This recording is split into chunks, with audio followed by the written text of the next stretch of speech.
Estás escuchando Solicito Estilista, un podcast creado por Alto Peinado. Un espacio donde se cortarán y peinarán ideas de belleza.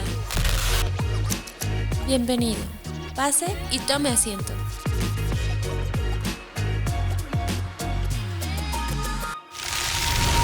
Este episodio es patrocinado por Cold Brush, la nueva herramienta de Babyliss Pro para obtener un cabello saludable. Cold Brush hidrata, suaviza y mejora la condición del cabello. Hola, ¿qué tal? ¿Cómo están? Les habla su host Paco Martínez y bienvenidos a una semana más, un episodio más de su podcast Solicito Estilista. Y en esta ocasión no es cualquier episodio, como pueden ver, y si son fans del podcast, estoy en una locación que ya nos ha acogido varias veces. Estoy hablando de el Hotel Fiesta Americana aquí en Satélite. Y digo, como saben, este tipo de episodios son en locación, tal vez escuchen un poco más de ruido, ven un poco más de personas, pero no se preocupen, es todo en pro de darles algo, un producto distinto al que están acostumbrados. ¿Y por qué no? Porque estamos grabando el último episodio de la temporada. La verdad es que, digo, eso a mí me emociona mucho. Son 3 temporadas ya con ustedes, aunque bien saben que nuestro aniversario del podcast es en marzo. Cumplimos ya 3 años este marzo que viene, entonces digo, wow, de verdad, muchísimas gracias a todos ustedes por siempre estar cada semana con nosotros, por comentarnos que les gusta, por seguirnos en todas nuestras redes sociales, que tenemos bastantes. Y digo, hablando de redes sociales y cosas digitales, ya saben y les recuerdo que si quieren ver la última versión digital de Revista Alto Peinado, lo pueden hacer en nuestro portal. Aquí les va a aparecer aquí el link. Y bueno, vamos a entrar directo al tema. Como saben, siempre los temas que damos al final de temporada suelen ser de lo más, por decirlo así, glamorosos. Hablamos mucho de moda, hablamos mucho de fashion, de técnicas, porque sabemos que al venir épocas decembrinas, pues la gente quiere lucir espectacular a fin de año, ¿no? Para iniciar, obviamente, bien el año que viene. Entonces, pues por eso no solamente vamos a hablar de una técnica y de una moda. De hecho, de lo que vamos a hablar, digo, yo sé que ya lo están viendo en el título, pero vamos a hablar de un ícono de la belleza. Y para eso, si están en YouTube, ya lo están viendo aquí conmigo en la toma, está mi invitado, ícono también de la belleza, Ignacio Muñoz. Hola, Ignacio, ¿cómo estás? Gracias por los aplausos. Sí. Hola, Paco, pues muy feliz. Muchas gracias por la invitación. Me siento muy honrado por la invitación de la revista Alto Peinado para estar en este podcast y pues bueno, feliz de poder platicarles, de compartirles acerca de mi experiencia, de mis comienzos. Tenemos ahí un tema muy importante que es el bob. Uh-huh. Ya hablaremos más tarde, pero pues sí, feliz de estar aquí con ustedes. No, nosotros somos los que estamos muy felices, en serio. Yo siempre me siento honrado de cada vez conocer más y más pues profesionales dentro de todo esto, y obviamente más cuando el profesional llega con todos los logros que tú has tenido. Y para eso digo, yo ya los conozco, yo ya los leí, ya los vi, ya platiqué contigo, pero estoy seguro que hay muchos podcast escuchas que tal vez te les hayas pasado ahí por abajo del radar y yo quisiera que de verdad te conocieran. Entonces, para todos ellos, ¿me podrías decir quién es Ignacio Muñoz? Pues bueno, Ignacio Muñoz es un estilista nacido en la Ciudad de México. Les voy a platicar un poco acerca de mis comienzos. Yo empecé a los 17 años a estudiar. La verdad es que antes de eso yo no me había planteado ser estilista. Lo que a mí siempre me había gustado y me sigue gustando son las artes plásticas. Okay. En realidad lo que yo quería hacer es un artista plástico. La vida me fue llevando y una amiga me invitó a que estudiara con ella estilismo, y a la semana de estar yo en la academia supe que esto quería hacer para toda mi vida. Wow. La verdad me enamoré. Considero que es una carrera muy noble, una carrera muy completa, porque por lo menos en mi experiencia y también creo que en la experiencia de la mayoría de mis compañeros, porque yo lo he visto, te permite crecer en todas tus áreas, no solamente como profesional, porque conoces tantas personas, aprendes de esas personas. Esta profesión te permite también viajar, y tú sabes que el hecho de viajar te abre el mundo. Sí. Entonces, cuando yo vi esto y vi que, como a mí lo que más me importa es el desarrollo de la creatividad. Uh-huh. Por eso me interesan tanto las artes plásticas. Uh-huh. Pero cuando yo vi que en esta profesión podías desarrollar tu creatividad al nivel que tú quisieras y que no había límite, yo dije, aquí es donde yo quiero estar, de esto quiero vivir. Y por si fuera poco, además, con nuestra profesión hacemos felices a nuestros clientes. Los clientes se van sintiéndose mejor y viéndose mejor del salón. Entonces, qué mejor labor que esa, ¿no? Yo tenía un jefe que decía, ir al salón de belleza es mucho, tienes resultados mucho más rápidos y es mucho más barato que ir a un psicólogo. Sí, totalmente de acuerdo. Digo, sin menospreciar la labor de los psicólogos, ¿no? Sí, Pero la verdad es que sí, la gente cuando está deprimida, ¿qué hace? Piensa en un cambio de look. Sí. Piensa en ir al salón. La gente cuando está contenta también va al salón. Ajá. Entonces creo que, y además, bueno, nos convertimos en amigos y psicólogos de nuestros clientes. Entonces considero que es una labor muy noble, una labor muy completa, donde siempre estás dando y recibiendo, dando y recibiendo. Sí, claro. Y aparte tienes toda la razón de que creo que es el escenario, pues vamos a llamarlo así, es un escenario muy fértil para justamente desarrollar la creatividad, como tú bien lo has dicho. No me acuerdo, hace unos 2 o 3 episodios hablábamos de que justamente era curioso ver cómo muchos arquitectos o personas que al principio querían ser arquitectos terminan en el mundo de la belleza. Y yo decía, bueno, o sea, hablando de que sí es curioso, pero también tiene toda la lógica del mundo, ¿no? Porque la arquitectura per se es útil, es algo que utilizamos para vivir, lo que quieras, oficinas, lo que sea.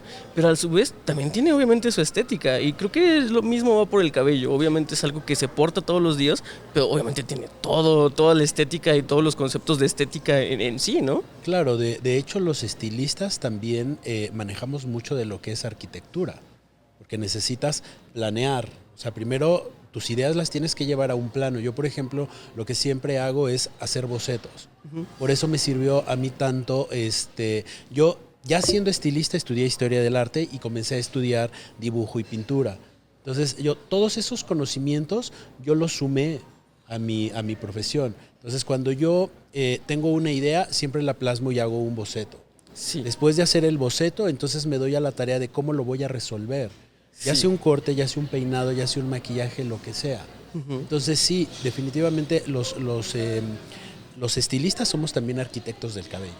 Claro, y eso que mencionas del boceto y de la pintura y de planearlo, lo vimos cuando en su momento tuve la gran fortuna de tener de mi invitado al señor Antonio Belver. Sí. Y él habló solamente de cómo él planeaba todo primero en su cabeza y luego lo plasmaba, y por qué muchos artistas funcionaban después al revés y que tal vez no les quedaba, pero él era porque ya tenía su guideline, él ya tenía su visión previa, ¿no? Yo lo hago así, aunque también en el proceso de creación también de repente se te pueden presentar otras cosas. O sea, tú tienes como un punto de partida y una planeación, pero si te deja, o sea, cuando eres apasionado y te vas dejando llevar por la pasión de lo que estás haciendo, por el mismo proceso creativo, de repente terminas en otro lado, pero también te sorprendes, porque empiezas a descubrir resultados que no los tenías planeados, y también eso es muy bonito, pero sí es importante tener una planeación.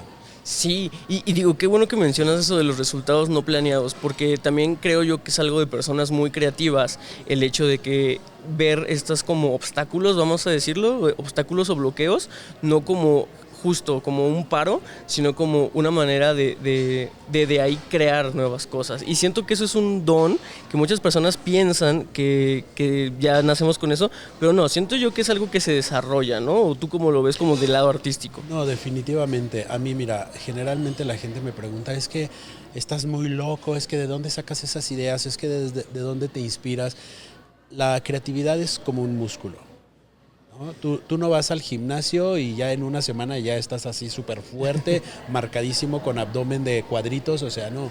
Tienes que ser constante y tienes que ser una disciplina. Entonces, la creatividad es exactamente lo mismo. Tienes que ejercitarla. ¿Cómo la vas a ejercitar? Primero que nada, estudiando. Uh-huh. Por eso son tan importantes los viajes, es tan importante platicar con la gente. Uno no sabes lo que te puede enseñar una persona. Hay que leer, hay que ir al cine. O sea, yo soy amante de todas las expresiones artísticas. Entonces me voy al cine, me voy al teatro, me voy a la danza, a los museos. soy un gran devorador de imágenes, también soy un hacedor de imágenes, ¿no? Haciendo las colecciones y esto. Pero es bien importante como empaparse y tener toda la información posible justamente para que de ahí nazca la creatividad. Sí. Y después lo lleves a la práctica.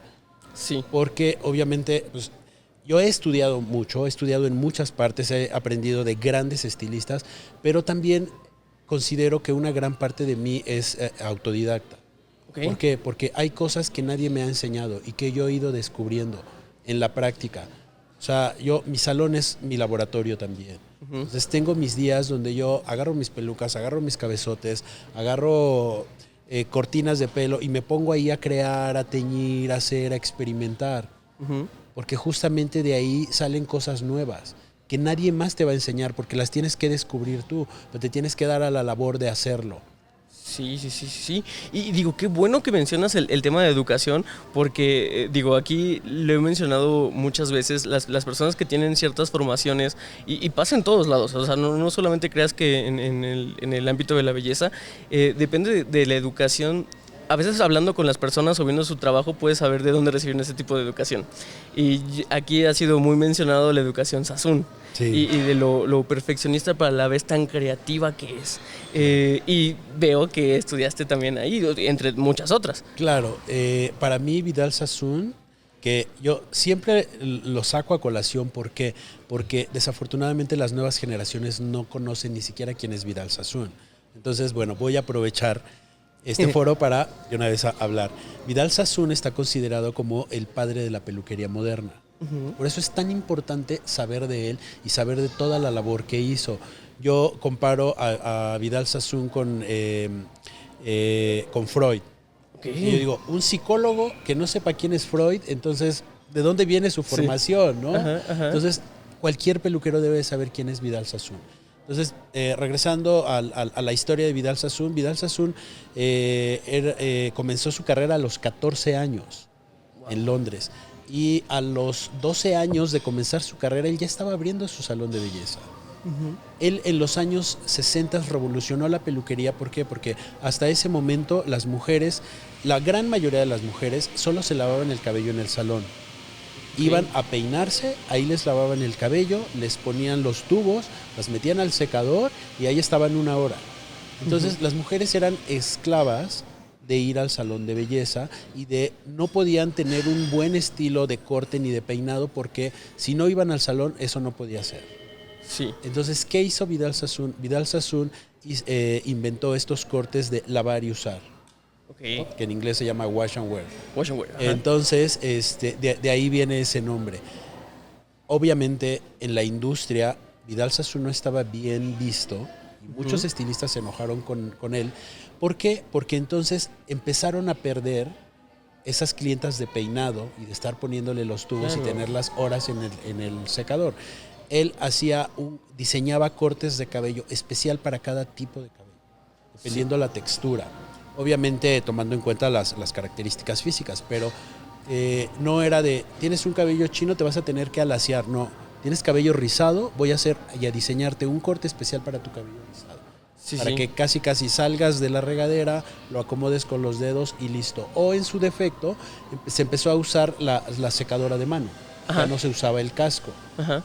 Y él, al rato vamos a entrar más en detalle, pero él en los años 60 hizo famoso al corte bob y lo retomó e hizo una gran cantidad de versiones del corte bob.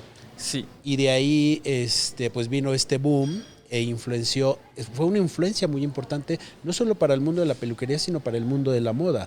Sí. Mary Quant, que era una diseñadora inglesa también, era muy amiga de Vidal Sassoon, ella es la inventora de la minifalda. Y entonces, entre los dos también tenían mucho que ver y movían la moda en Londres.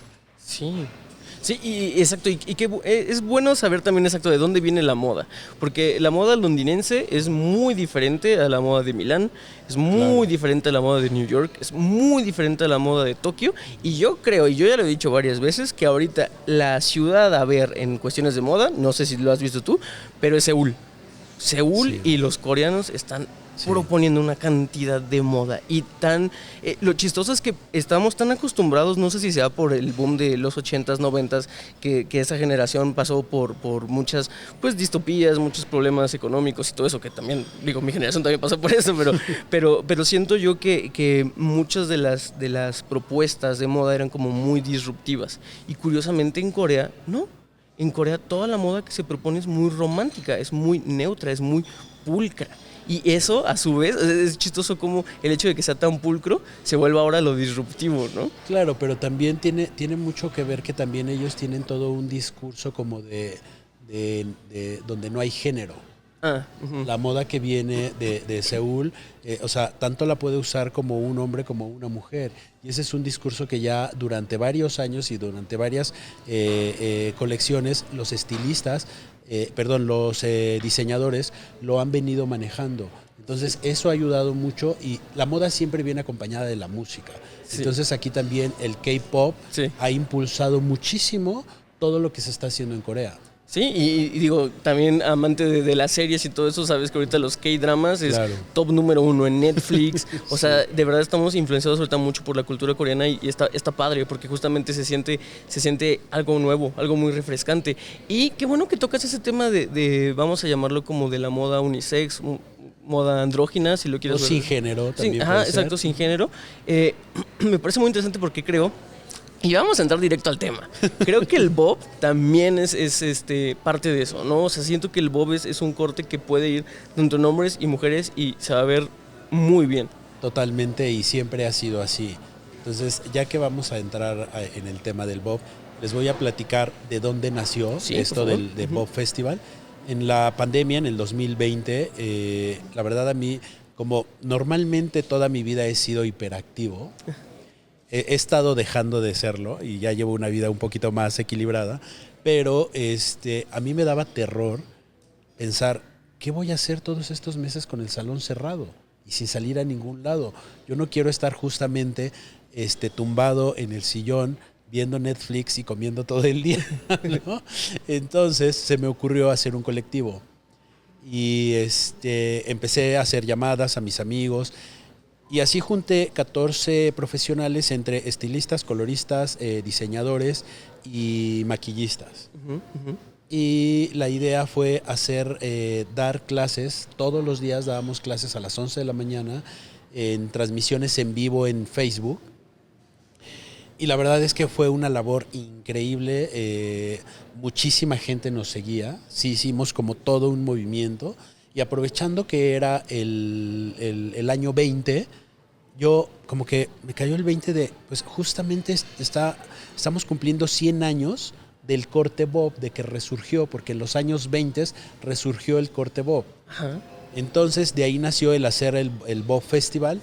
Mandamos a hacer unas camisetas que más al rato se las voy a enseñar y vamos a regalar 2 camisetas y 2 libros. Sí, pendientes. Entonces de ahí se me ocurrió hacer el Bob Festival. Era una dinámica, no solamente de enseñar en las clases que estábamos haciendo, invitar a todos mis compañeros estilistas a que todo mundo enseñara un tipo de bob y diera el paso a paso en el corte, en las clases.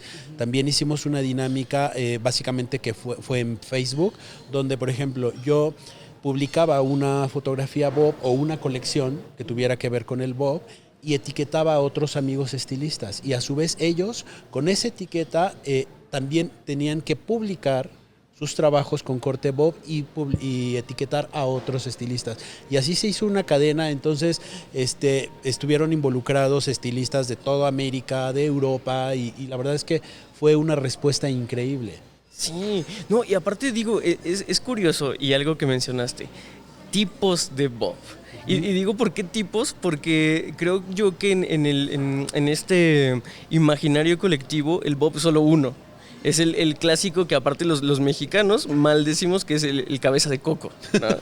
Así lo dicen. Y creo que por eso está tan estigmatizado el bob, ¿sabes? O sea, porque justamente tenemos como ese imaginario de que es clásico así como sin chiste, pero no, un bob bien, bueno, lo mismo, bien pulido, muy pulcro, se ve impresionante y lo más bonito es que es muy en estética, no en técnica, pero en estética es sencillo.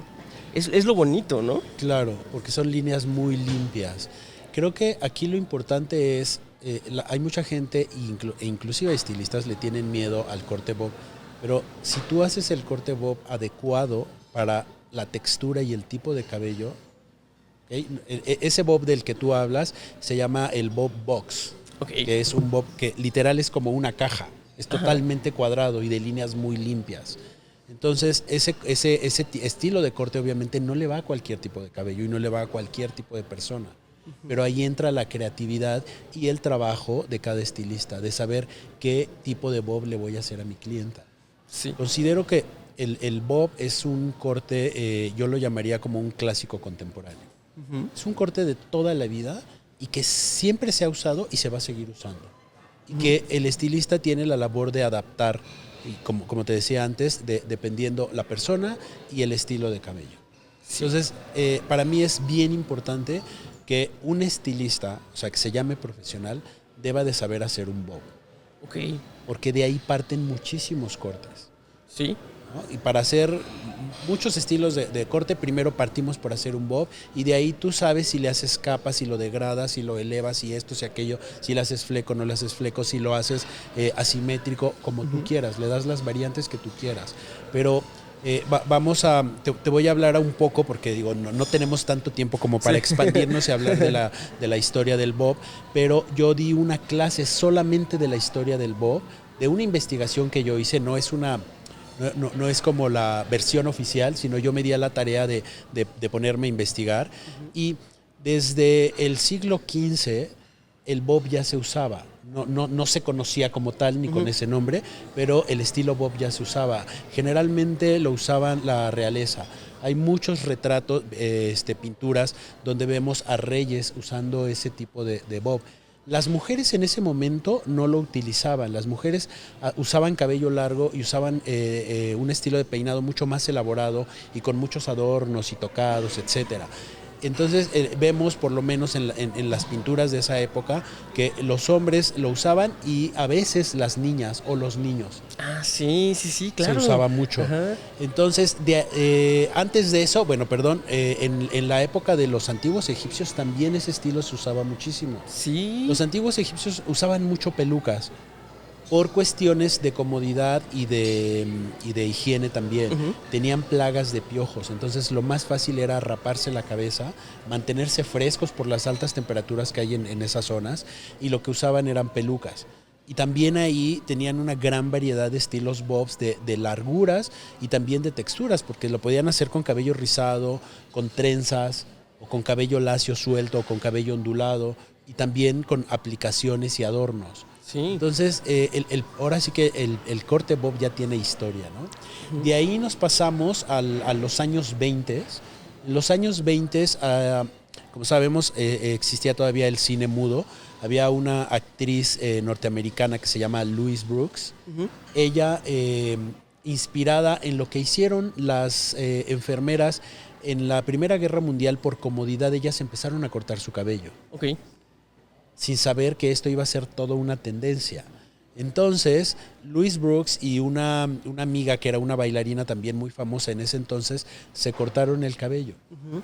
En ese entonces no había Instagram, ni redes sociales, ni nada, pero la gente, al verla en sus películas, que era algo totalmente moderno y que estaba rompiendo con todos los cánones de moda y de estilo en ese momento, o sea, fue un furor.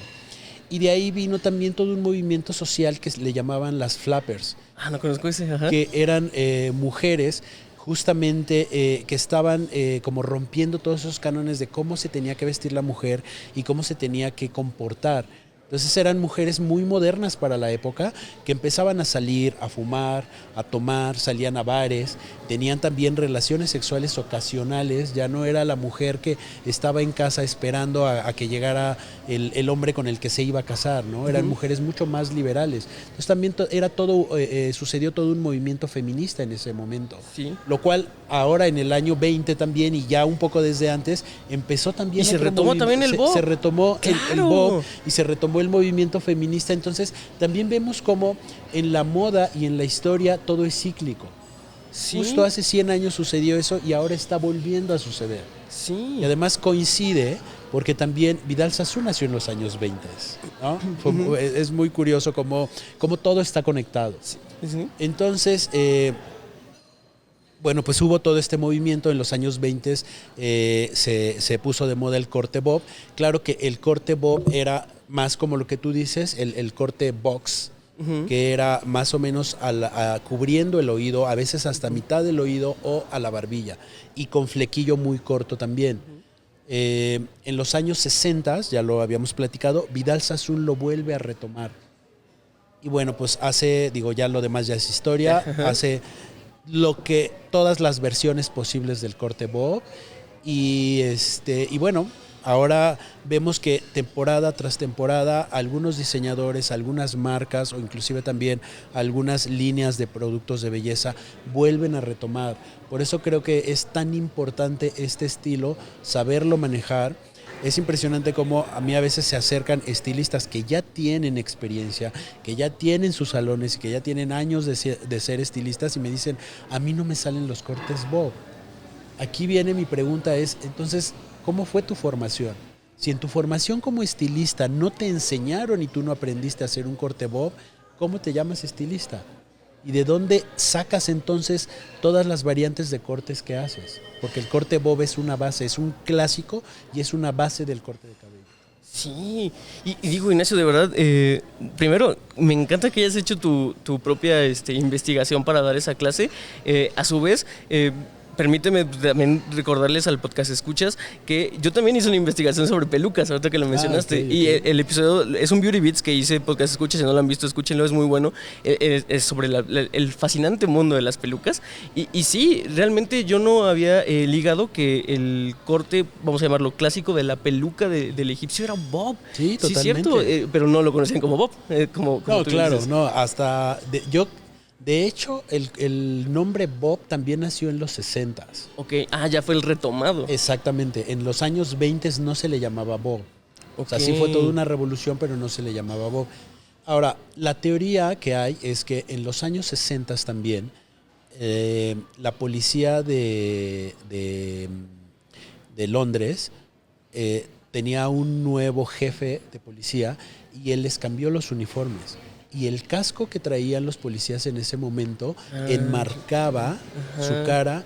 Entonces, este jefe de policía se llamaba Robert, que le decían Bob. Entonces, a los policías que él dirigía les llamaban Bobbies. Entonces, okay, sí. De ahí se fue retomando el nombre y como llevaban este casco que le llamaban Bob, y lo compararon mucho con el corte Bob, y de ahí surgió el corte bob, pero fue en los 60. Sí, tienes toda la razón.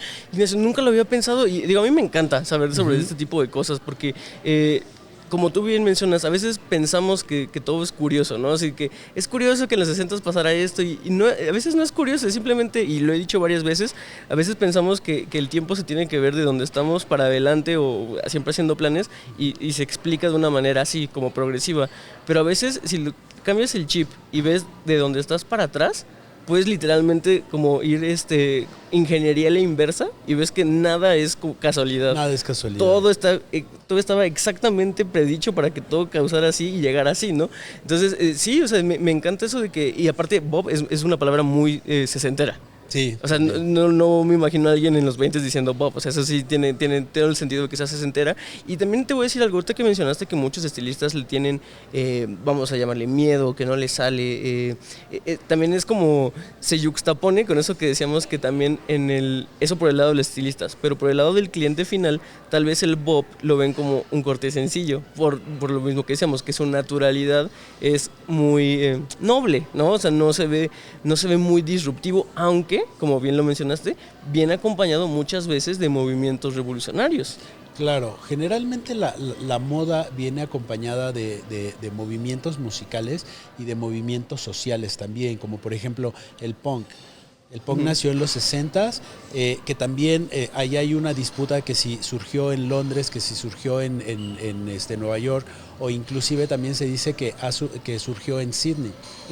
Y aquí yo como lo leo es que a lo mejor estuvo sucediendo al mismo tiempo, ¿no? Sí. Porque son movimientos sociales que nacieron de que la gente ya no estaba contenta, no había oportunidades para los jóvenes. Sí. Los jóvenes no tenían dinero ni tenían oportunidad para estudiar y estaban segregados, ¿no? Entonces todo esto surgió como un reclamo a los gobiernos y a la sociedad y sobre todo a la sociedad burguesa también. Sí.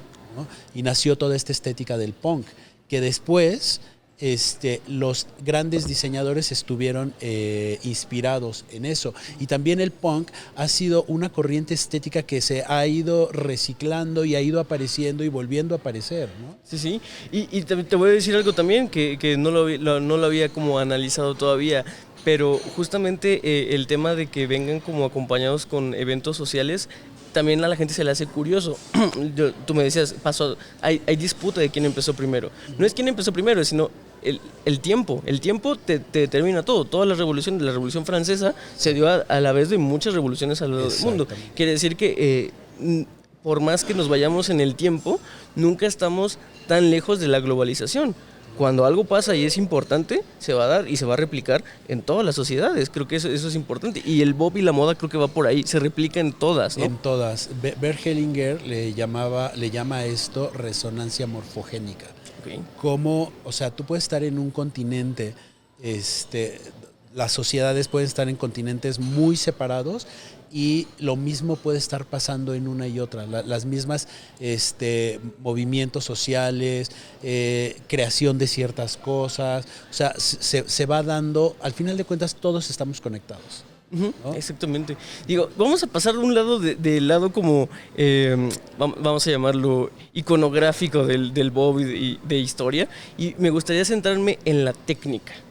Y siento que aquí vienen, mira, no te preocupes si hablas con tecnicismos, porque cosa que no entienda yo, puede que alguien de mis podcasts escuchas tampoco entienda y yo te voy a preguntar, ¿qué es esto? Entonces, si nos pudieras decir en tus palabras, Ignacio, ¿cuál es la técnica correcta o cuáles son como las partes básicas que debe de tener un bob para todos los podcasts escuchas que todavía no tienen como esa noción? ¿Cuál sería?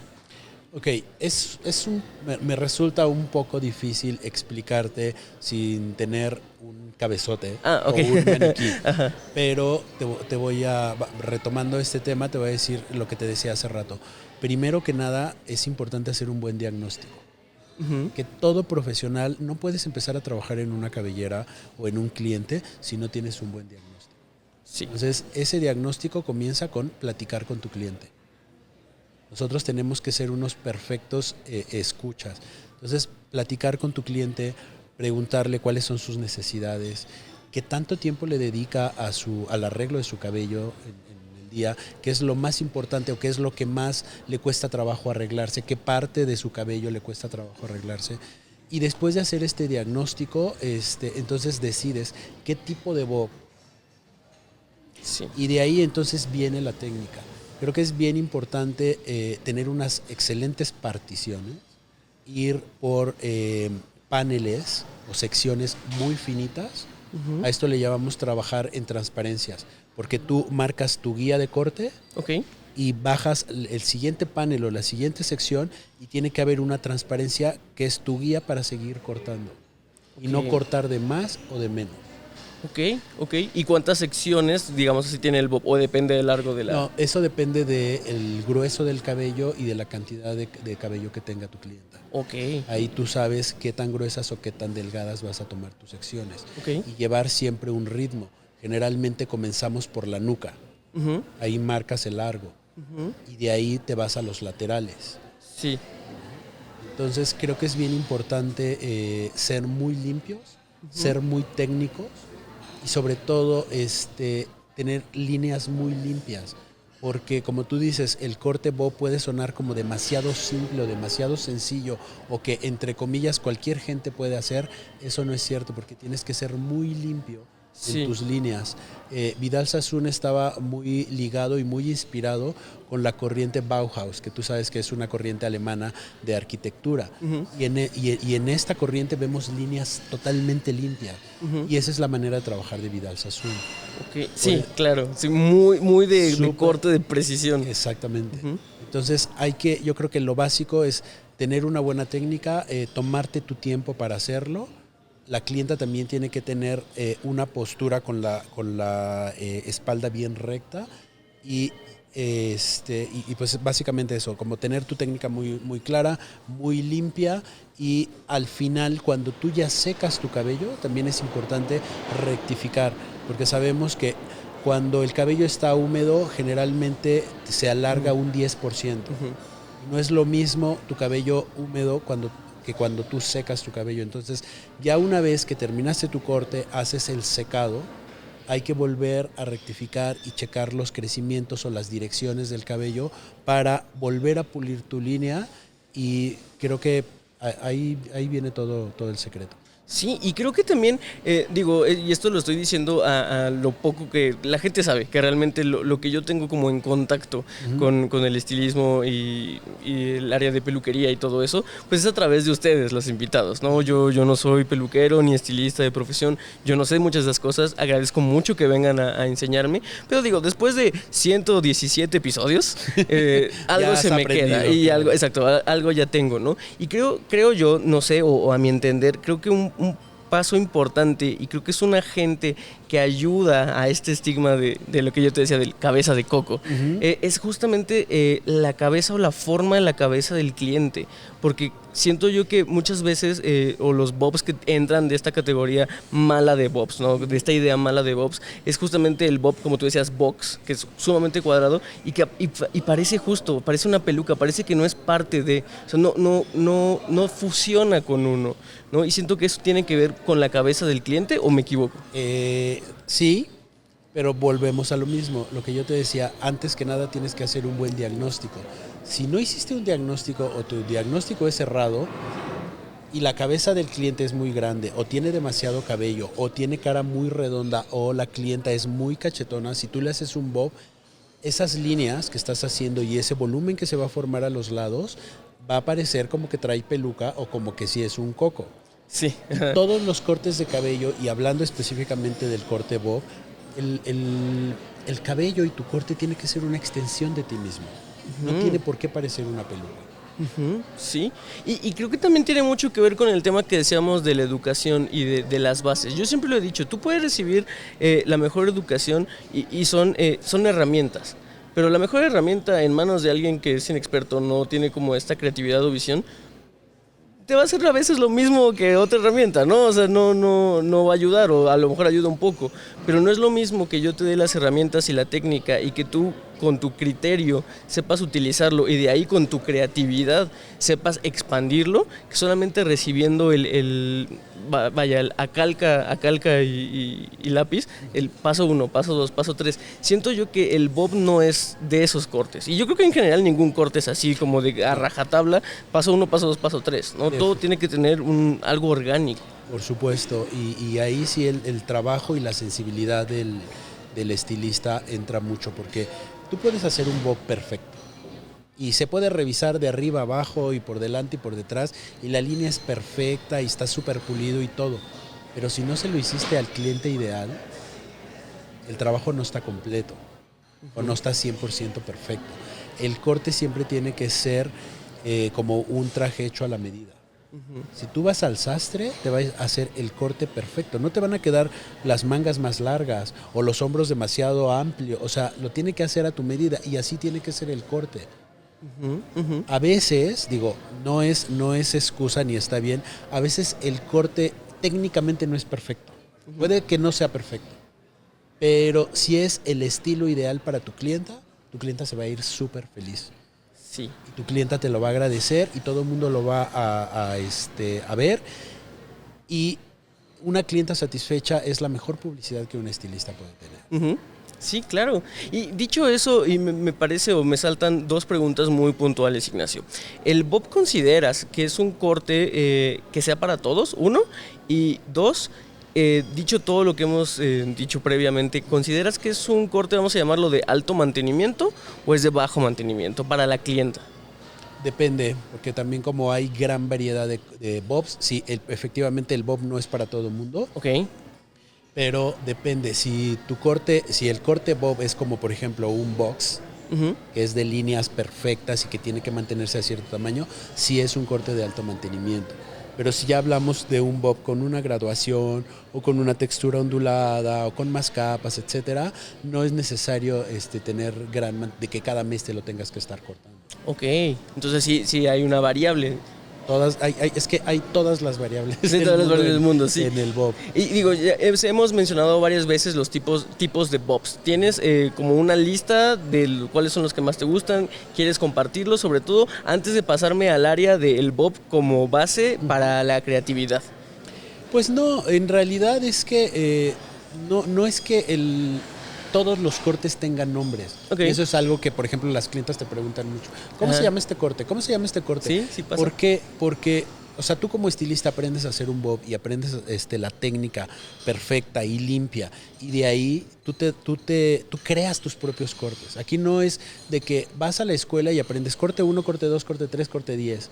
¿No? Tú aprendes, lo más importante aquí es aprendes tus técnicas, aprendes lo que cada elevación, cada graduación, cada línea, el efecto que te va a dar, y ahí tú creas tus propios cortes, para que no estés replicando y no uniformes a todas tus clientas. Sí, eso también pasa. Que digo, hay veces que yo he conversado con estilistas que me dicen que sí hacen algo, tienen alguna firma al final como para que vean que es tu corte. Y sobre todo, me acuerdo que Antonio Belver me dijo eso. Antonio Belver me dijo que sí, que antes, que él llegando a México ya no lo hizo, pero que en España sí él solía hacer algún distintivo para que justamente supieras quién te había cortado el cabello, ¿no? Pero justo creo que sí es una línea muy delgada entre hacerlo un branding y hacerlo un uniforme, y porque lo que no queremos es parecernos a todos, ¿no? Claro, pero aún así lo que tú acabas de decir es bien importante. El estilista puede mantener su firma, ¿no? En cuanto a calidad y en cuanto a estilos, sin necesidad de uniformar a sus clientas. Sí. Porque tú ves a una persona y dices, qué bien le quedó el corte, qué bien se le acomoda. ¿Por qué? Porque hay todo un estudio por detrás, y regreso a lo mismo, insisto, en el diagnóstico. Tú haces un diagnóstico y sabes que ese corte o ese trabajo que tú vas a hacer va a lucir siempre, no solamente cuando venga al salón. Y digo, ahora sí, vamos a pasar a una parte importante, porque de verdad, porque se escucha, este programa puede durar muchísimo, pero yo tengo muchas preguntas ya hechas, y sobre todo porque eres, permíteme decirte, Ignacio, un invitado que justamente entra dentro de la pericia de muchas de mis temas que podríamos hacer. Obviamente eres el creador del Bob Fest, por eso hablamos de Bob, y sobre todo ahorita que vamos a hablar de creatividad dentro del Bob, déjenme decirles, y les voy a decir que tienes el premio de la Comief de el peluquero más creativo. Sí.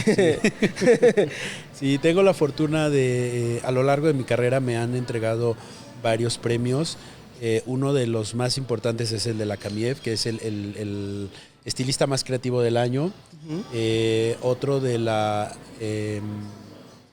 prensa especializada también me entregaron como el estilista de moda del año. El International Fashion Group también me entregó como el estilista de moda del año. Y bueno, pues a lo largo de mi carrera he recibido varios premios. También estuve trabajando con L'Oréal hace cerca de 12 años, colaborando con ellos, siendo el director artístico del grupo de la alta peluquería. Y es algo que quiero mencionar porque le tengo mucho cariño al señor Philip Banta, en paz descanse. Él es uno de mis grandes mentores, y mi carrera evolucionó y arrancó de una forma impresionante a raíz que empecé a trabajar con él. Okay. Y la verdad es que, aparte de ser un gran estilista, era un gran maestro y un gran guía, porque él tenía la facultad de ver en cada persona y en cada estilista, porque somos toda una generación que crecimos con él. Por ejemplo, Manuel Torres, que es un gran amigo mío y un gran estilista, que ojalá lo inviten pronto. Crecimos juntos con otros compañeros, y Philip Banta tenía el ojo para ver cuál era como la mejor o cuáles eran tus mejores capacidades, y de ahí te impulsaba. Yo lo conocí antes de yo independizarme y antes de yo abrir mi salón, y desde entonces me estaba llamando, solo que mi antiguo jefe en ese momento no me dejaba trabajar con L'Oréal porque tenía firmado con otra marca. Okay. Entonces, cuando finalmente yo me independicé y puse mi salón, en ese momento Philip me dijo, ahora sí vas a empezar a trabajar conmigo, y empezamos a trabajar de lleno. Y una de las primeras cosas que me encomendó fue representar a México en París haciendo una colección a nivel mundial. En ese momento lo que hacía L'Oréal, hacía un book de tendencias para cada temporada. Y entonces a mí me eligió Philip para representar a México e ir a París a hacer una colección, y ese book se publicó y se entregó en todas partes del mundo. ¡Wow! Pues digo, es a lo que quería llegar. Sí. Las credenciales están, y como tú bien decías, hay ciertas personas, como el señor Philip, que se dedicaban a ver pues lo mejor de cada uno, ¿no? Y también digo, la Camief, obviamente, todo mundo habla, a lo que voy es que todo mundo hace eco en la creatividad y en las colecciones. Yo ya vi las colecciones, tenemos aquí, se ve en cámara, el libro que les vamos a dar a uno de ustedes, tenemos 2, y también tenemos 2 playeras del Bob Fest, y me gustaría, de verdad están increíbles, yo ahorita lo quisiera tomar y enseñárselos, pero para eso tenemos la tecnología, y vamos a poner algunas fotos por aquí, que se van a estar pues basando en lo que continuamos a hablar. Para todas las personas que están en Spotify, perdón, pero digo, ahorita pueden ponerle pausa, ir a YouTube y regresar, no hay problema, no me enojo con eso, pero vamos a hablar ahora sí de la creatividad. Vamos a, en general, la creatividad, pero si tienes alguna colección que recuerdes que está en ese libro de colecciones, Ignacio, donde hayas partido de un Bob, o donde el Bob haya sido la estrella de la colección, ¿me podrías contar cómo fue el proceso de crear esa colección? Y sobre todo decirme el nombre para que yo aquí pueda poner las fotos. Es que hay muchas colecciones ahí inspiradas en el Bob, okay. Y hay muchas variantes también. Ok. ¿No? Yo, hablando de colecciones, hace 20 años yo empecé a hacer mis propias colecciones, cuando aquí en México los estilistas todavía no hacían colecciones como tal. Sí, hacían colaboraciones con revistas, pero colecciones como tal y presentarlas con todas sus técnicas, eso yo lo empecé a hacer justamente en L'Oréal. Okay. Cuando trabajaba con Philip Banta. Entonces, desde entonces se mandaba a hacer el vestuario especial para la colección, se hacían fotos, se hacía video y se hacían los registros técnicos, las fichas técnicas de cada corte y de cada color, y los presentábamos así. Entonces, a mí me encantó hacer esto, empezar como a impulsar a que mis compañeros empezaran a hacer lo mismo, y de hecho invito a las nuevas generaciones a que hagan lo mismo. Sí. Porque hablando de creatividad, solamente haciendo este tipo de trabajos es como vamos creando, pues primero un nombre dentro de la profesión, vamos experimentando y vamos creciendo como estilistas. A mí justamente el sentarme a ¿cómo se va a llamar mi colección? ¿En qué me voy a inspirar? Porque es todo un trabajo de creación. Yo tengo un curso que doy durante 3 días que justamente es el proceso creativo de una colección o de un look. Y donde les enseño a los estilistas, primero busca tu inspiración. Ya encontraste una inspiración, por ejemplo, puede ser en los egipcios. Ok, ¿cómo vas a aterrizar en cortes, en peinados, en color, en maquillaje y en vestuario este tema, sin que suene como una copia? ¿No? Entonces haz tu propia interpretación de eso, y después te vas a el diseño del corte, el diseño del color, y a planear la sesión de fotos, el video, a la elección de las modelos, a elegir también en su caso quién te va a maquillar. Yo, por ejemplo, antes sí maquillaba, ahora ya no maquillo, me dedico más a la producción y a hacer solamente el cabello, pero sí diseño el maquillaje. Okay. Y lo que hago es contratar a un maquillista que sepa leer como mi colección y tener la visión para replicar todo eso. Sí, oye, Ignacio, y digo, es la primera vez que hablamos así bien. Nosotros seguramente nos hemos visto en algún evento o algo así, pero es la primera vez que tenemos una conversación, y por lo que me has dejado entrever y a todos los podcasts escuchar, eres una persona totalmente artística. O sea, veo que vives y eres apasionado del arte, y me gustaría saber, obviamente, con tus colecciones, si siempre las piensas no solamente con la inspiración, sino justamente la visión y la misión. O sea, ¿tus colecciones tienen algún mensaje? ¿Todas las planeas así? ¿Nada más las haces como para no reprimir ese sentido creativo que muchos creadores tienen, que lo tienen que sacar y es la manera en la que lo representan en eso? ¿Sí tus colecciones tienen un mensaje? ¿Sí las planeas así, o realmente hay algunas que dejas volar tu imaginación, o es todo un poquito de todo? Pues es un poco de todo. Fíjate que yo fui inspirado por Vidal Sassoon y por muchos otros peluqueros de nivel mundial, Entonces, creo que es bien importante porque eso fue un motor y un impulso para mí muy fuerte para desarrollarme como profesional y para poder desarrollar toda mi creatividad. Y creo que los estilistas llegas a cierto punto de tu carrera donde también tenemos la labor de inspirar a las nuevas generaciones. A las nuevas y a las viejas y a todas, ¿no? Porque igual hay estilistas que ya tienen mucha experiencia, pero no se han estrenado como creativos haciendo sus propias colecciones. Yo cuando doy las clases les digo, a ver, ¿qué prefieres? Digo, está muy bien colaborar con marcas, pero ¿qué prefieres? ¿Tener las imágenes y los pósters de las marcas en tu salón o tener tus propios trabajos? Sí. Qué mejor que tú inspires también a tus clientas, ¿no? Teniendo a la gente, a tu equipo con los cortes de última moda para inspirar a las clientas para que se viva la moda ahí mismo en tu lugar de trabajo y teniendo tus propias imágenes que estés cambiando constantemente. Sí, sí, de verdad, creo que, y sí, tú mencionabas, Ignacio, que decías hace unos 20 años o 10 años mencionabas que no había estilistas que hacen colecciones, pero yo creo que aquí, o sea, ahora tampoco, o sea, en México muchos podcasts los hemos hecho en pro de que la gente se anime a hacer colecciones, ¿no? O sea, es un tema recurrente dentro del podcast porque nos gustan, y no solo porque somos revista y de eso vivimos también, claro. de presentarlos a las colecciones, sino porque es eso, se siente muy bonito presentar material nacional dentro de la revista.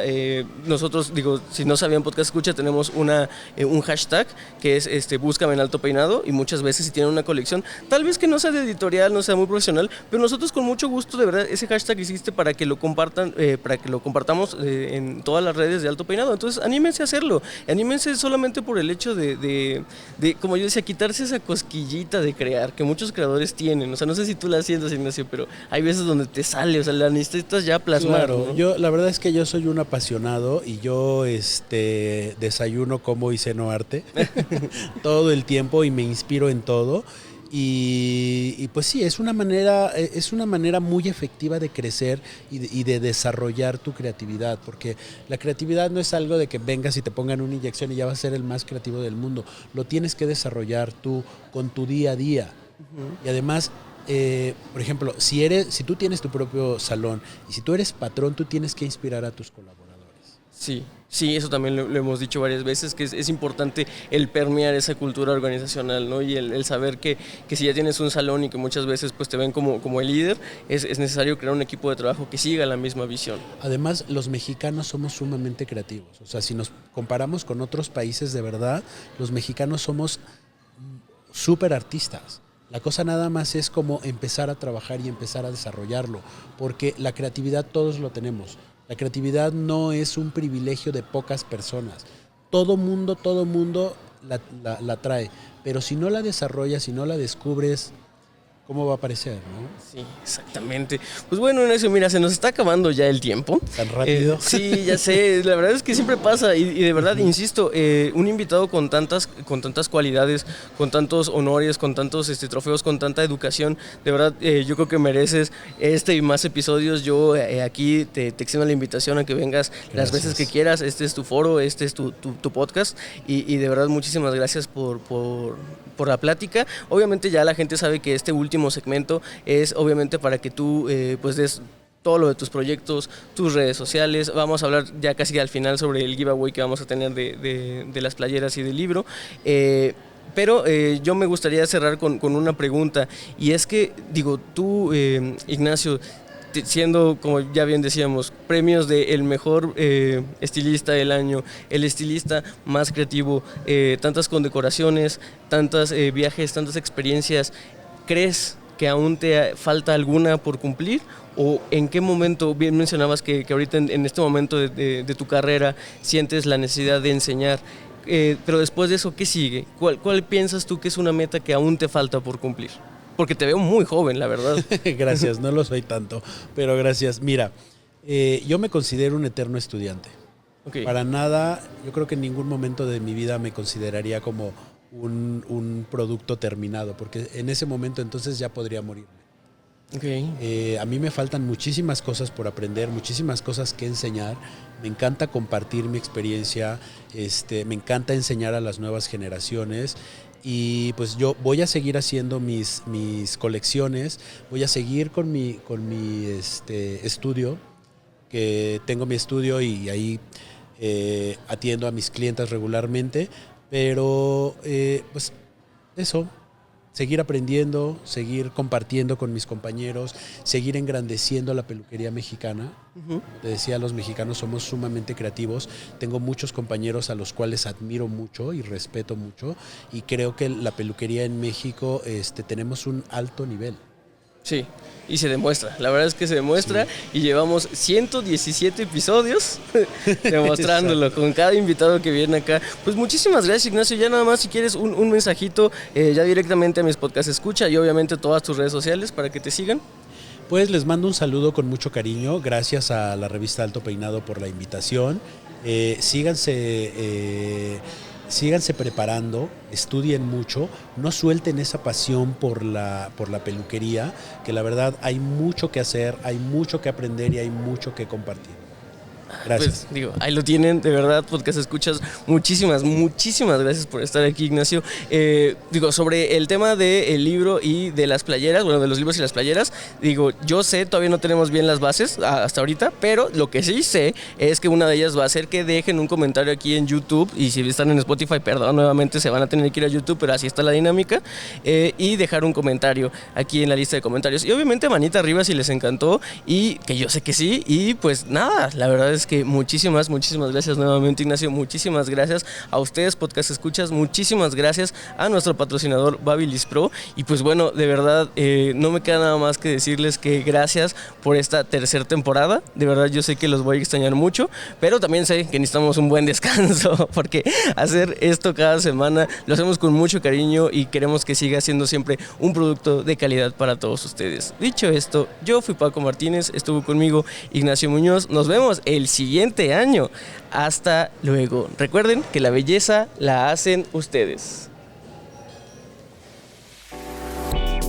Esto fue Solicito Estilista, un podcast creado por Alto Peinado.